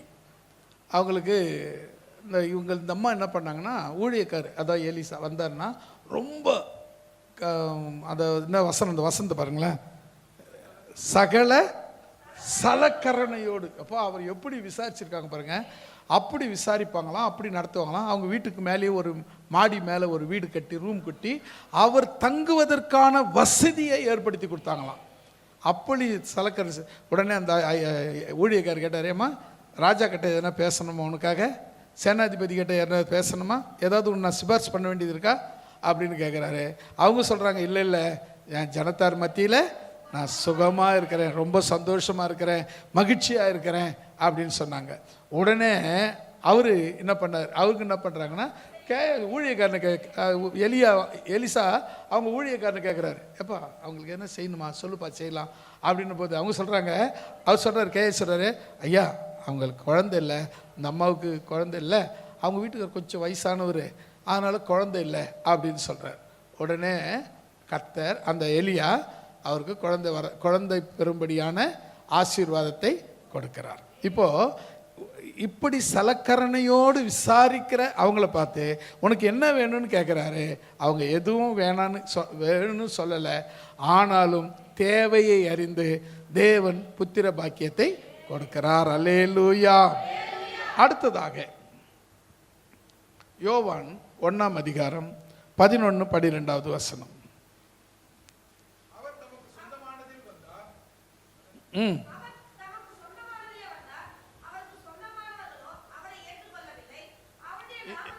எந்த வசனம் படிக்கிறீங்க? 11 படிச்சிங்களா?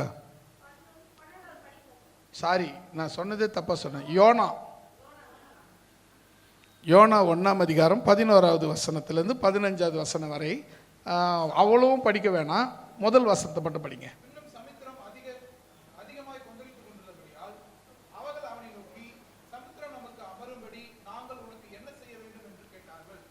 மிச்சம் 15 வரல நீங்கள் படிச்சுக்கோங்க, அது டைம் இல்லாதனால. இப்போது யோனா என்ன பண்ணுறாரு, யோனாவை பற்றி உங்களுக்கு ஏற்கனவே நம்ம பிரசங்கத்தில் சொல்லியிருக்கிறோம். யோனா ஆண்டவர் சொல்கிறாரு, நீ நினிவேவுக்கு போய் அங்கே இருக்கிற ஜனங்கள்லாம் சபின்னு சொன்னார். இவன் என்ன பண்ண போக மாட்டேன்னா, ஏன்னா நீ மன இரக்கமுள்ள ஆண்டவர், நீ சபிக்க சொல்லுவேன், நான் சபிப்பேன், அப்புறம் அவங்க மனம் இறங்கி ஜெபம் பண்ணுவாங்க, நீ அவங்கள மாறி ஆசீர்வச்சிருவேன், நான் கெட்டவனாக மாறிடுவேன் அப்படின்னு சொன்னார். சொல்லி இவன் போக மாட்டேன்னு சொல்லி இதுக்கு போயிடுறான், தர்சிஸுக்கு ஓடி போகிறான். போகிற வழியில் சுயல் காற்று அடிக்குது, கப்பல் முழுகி போகிற ஒரு நிலைமை வந்துச்சு. உடனே எல்லாரும் என்ன பண்ணுறாங்க, அந்த கப்பல் ஓட்டி எல்லாரும் தேடுறாங்க, யார் என்ன ஆச்சு ஏதோ வந்துச்சு, வெயிட்லாம் குறைச்சி பார்க்குறாங்க, ஒன்றும் நடக்கலை, மும்முரமாக அதிகமாகிட்டே இருக்கு. உடனே இது யாரால் அவங்க சாமியை கும்பிட்டு பார்த்தாங்க, எதுவும் நடக்கலை. உடனே இது யாரால் நடந்திருக்கணும், ஒரு சீட்டு குலுக்கி போடுவோன்னு சொல்லி சீட்டு குலுக்கி போட்டால் யோனா பேர் யோனா எங்கடா இருக்கிறான்னா ஆளையே காணோம். எங்கடா இருக்கிறான்னா தடவாளங்கள்ல இடையில இருக்கிறானோ, அதாவது வேஸ்டேஜ் போட்டு வைக்கிறாங்க பாருங்க, அந்த இடத்துல போய் ஒளிஞ்சிக்கிட்டு இருந்தானா. அவனை விட்டு வந்து, எப்பா நீ யாருப்பா, என்ன வேலை செய்கிற, உன் பேர் என்ன, நீ இன்னும் யார், என்ன எப்படி என்னான்னு விசாரிக்கிறாங்க. அப்போ அவன் சொல்கிறான், நான் இந்த மாதிரி கர்த்தருடைய ஊழியக்காரன், என்னால் தான் இது வந்தது. எப்படி இருக்கு அந்த நேரத்தில், ஆடா பாவி இவ்வளோக்கும் நீ தான் காரணமா அப்படின்னு சொல்லிட்டு சொல்லியிருப்பாங்களே. அது மாதிரி சொன்ன உடனே அப்போ நாங்கள் என்ன செய்யணும்? அடுத்த கேள்வி, நீ யார், நீ ஊழியக்காரன்னு வேறு சொல்லிட்டு நாங்கள் என்ன பண்ண முடியும், இதுக்கப்புறம் நாங்கள் என்ன செய்யணும் அது கேட்குறாங்க. சமுத்திரம் நமக்கு அமரும்படி நாங்கள் உனக்கு என்ன செய்ய வேண்டும் என்று கேட்டாங்க. 12வது வசனம் பாருங்க. அதற்கு அவன், நீங்கள் என்னை எடுத்து சமுத்திரத்தில் போட்டு விடுங்கள், அப்பொழுது சமுத்திரம் உங்களுக்கு அமர்ந்திருக்கும், என் நிமித்தம் இந்த பெரிய கொந்தளிப்பு உங்கள் மேல் வந்தது என்று அறிவேன். அல்லேலூயா. இவ்வளோ நீங்கள் கஷ்டப்பட்டதுக்கு காரணம் யார் தெரியுமா? நான் தான். அல்லேலூயா. சில நேரங்களில் வீட்டில் பார்த்தீங்கன்னா ஒரே பிரச்சனையாக இருக்கும், மாறி மாறி வந்துக்கினே இருக்கும். வேற ஒன்று போனால் இன்னொன்று வரும், இன்னொன்று போனால் இன்னொன்று வரும், மாறி மாறி வரும். இன்னாடா தலையே பிச்சுக்கலாம்னு இருக்கும். நம்ம யாருக்கிட்ட போய் கேட்கறது? அப்போ ரட்சிக்கப்படாத இருந்தால் கூட மந்திரவாதி ஜோசியம் ஏதாவது ஜோசிங்கிசியம் பார்க்கலாம். ரட்சிக்கப்பட்டோம் என்ன போய் கேட்கறது? பாஸ்டர்கிட்ட போய் கேட்கலாம் அப்படின்னா நம்மளை தப்பாக நினச்சிக்குவார். என்ன விசுவாசி நீ அப்படின்னு நினச்சிக்குவார். என்ன பண்ணுறதுனே தெரியல, ஒரே டென்ஷனு, குழப்பம் ஒன்று மாதிரி ஒன்று அலையா அடிக்குது. என்ன பண்ணுறது சாமி, ஒன்றுமே புரியல அப்படின்னா நான் சொல்லட்டுமா, நீங்கள் குடும்பமாக உட்காந்து உங்களை பரிசோதித்து பாருங்கள். யாரிடத்துல குறைவு இருந்தாலும் அப்போவே அறிக்கையிட்டு மன்னிச்சிட்டா, மன்னிப்பு கேட்டால் உங்கள் எல்லா புயலும் அலையும் காற்று சீற்றமும் அப்போவே அமர்ந்து போய்விடும். அல்லேலூயா.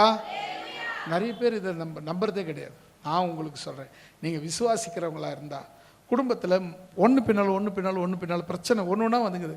நான் என்ன சொல்கிறேன்னா, பிரச்சனை இல்லாமல் இருக்காது, ஆனால் இந்த பிரச்சனை வித்தியாசமாக இருக்குது.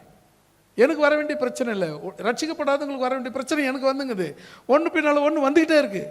அப்போ ஏன் நான் ரட்சிக்கப்பட்டு என்ன பிரயோஜனம், ஆராதனை பண்ணி என்ன பிரயோஜனம், ஜபம் பண்ணி என்ன பிரயோஜனம், எனக்கு ஏன் வரணும் அப்படின்னு கேட்க தோணுதுன்னா நீங்கள் செய்ய வேண்டியது ஒன்று தான். உட்காந்து குடும்பமாக உட்காந்து உங்களை ஊழ்ந்து ஆராய்ந்து பார்த்தீங்கன்னா அதில் இருக்கிற குறைவுகளை நீக்கினீங்கன்னா போதும்.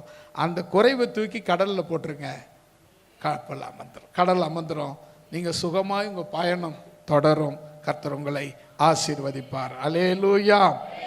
அடுத்தது கடைசியா 7வது மார்க் எழுதின சுவிசேஷம் 10ஆம் அதிகாரம் 15 to 38 வரை.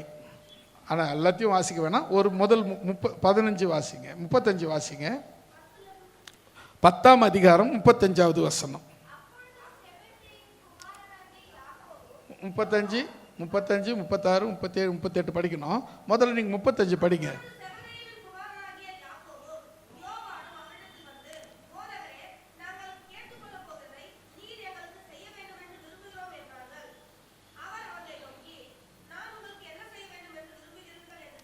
போதும்.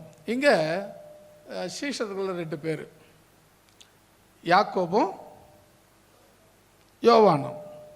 இவங்க 2 பேரும் வந்து ஆண்டவர்கிட்ட கேட்குறாங்க, நாங்கள் கேட்குறத நீங்கள் செய்யணும் அப்படின்னு. ஆண்டவர் கேட்குறாரு, நான் உங்களுக்கு என்ன செய்யணும் அப்படின்னு கேட்குறாரு.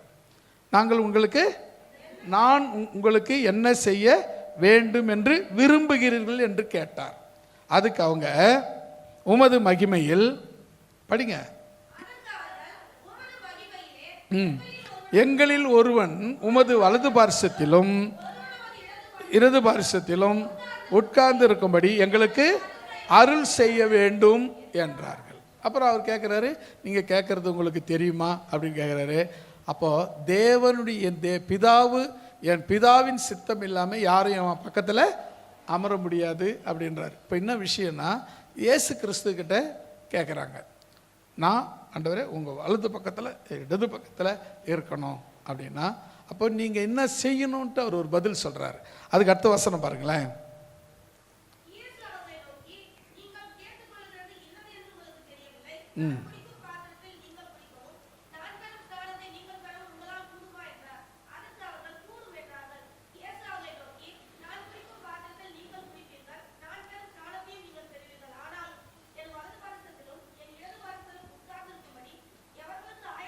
எவர்களுக்கு ஆயத்தம் பண்ணப்பட்டு இருக்கிறதோ அவர்களுக்கே அல்லாமல் மற்றொருவருக்கும் அது அருளுவது என் காரியம் அல்ல என்றார். அப்போ யார் காரியம்?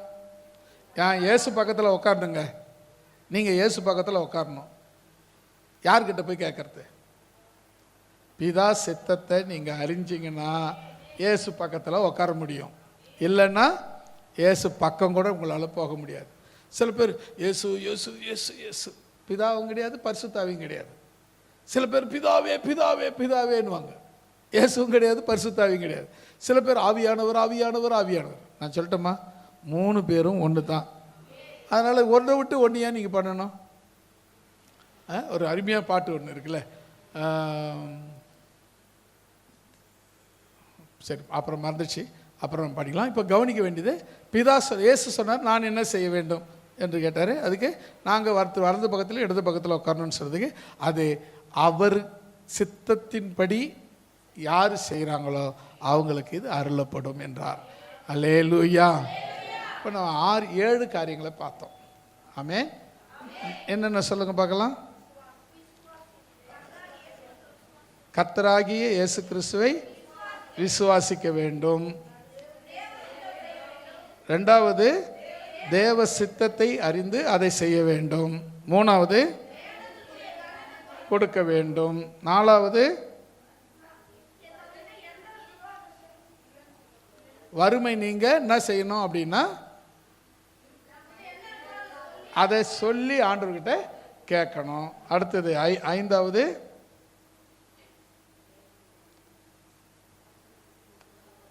கேளாத குழந்தை பாக்கியத்தை கர்த்தர் கொடுத்தார். ஏன்னா அவங்க ஊழியத்தை எந்த விதமான எதிர்பார்ப்பும் இல்லாமல் செஞ்சாங்க. நான் எதனா உதவி செய்யணுமான்னு கேட்குறாங்க. இல்லைன்னு சொன்னோடனே அவங்க கேட்காததையும் தேவன் கொடுக்க வல்லவர். குழந்தை பாக்கியத்தை கொடுத்தாருன்னு நம்ம பார்க்குறோம். 6வது தேவ சித்தத்தை விட்டு ஓடன அவனை, அதாவது தேவ சித்தம் இல்லாத சில விஷயங்கள் நம்மளுடைய வாழ்க்கையில் நடக்குதுன்னா நம்ம உட்காந்து ஆராய்ந்து பார்த்து அதை எடுத்து கடலில் போட்டுடணும். அல்லேலூயா. 7வது ஆண்டவர் பிதாவின் சித்தம் இல்லாமல் நாம் இயேசுவின் பக்கத்தில் உட்கார முடியாது. ஆமேன். யாராவது ஒருத்தர் சத்தத்தை உயர்த்தி ஜெபிக்கலாமா?